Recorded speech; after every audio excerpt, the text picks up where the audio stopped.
Hello guys मो प्रलिता शतपथी आपण पुणी थे स्वागत करुच्ची मो यूट्यूब चैनल को। आज मु आपणक पई नहीं आसी एक सुंदर कविता। कविताटीर शीर्षक होउछि झीर जन्म। छोट बेले झील सभिंकर प्रिय अटे से जगत जननी। छोट बेले झील सभिंकर प्रिय अटे जगत जननी। बड़ हेला परे कि तार दुर्भाग्य साजे से कहार घरणी। बयस बढ़िले एते सजाड़िले करिले ताकु विवाह। बयस बढ़िले एते सजाड़िले करिले ताकु विवाह। समय बदले ताहा काले काले केते दुख पारिबाह।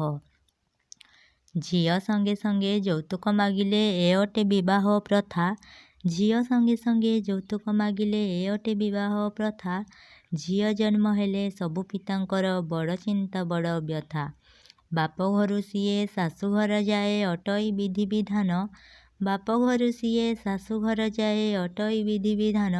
बयस बढ़िले विवाह दियंती न जानी झियर मन। यौतुक प्रथा दिए अति व्यथा घटाए केते घटना। यौतुक प्रथा दिए अति व्यथा घटाए केते घटना। शाशु घरे काम करिबाकु पड़े न मिले किछि पाउणा। घर को सुंदर मनोरम करे झियटिए थिले घरे। घर को सुंदर मनोरम करे झियटिए थिले घरे। पितामातांकठू दूर होई मने लहु लुहाण जे झरे। ए थिला आजिर कविता। आपण मानंकु केमिति लागिला ताहा लाइक माध्यम रे जणांतु। दयाकरी like comment share and subscribe करि दियंतु। धन्यवाद।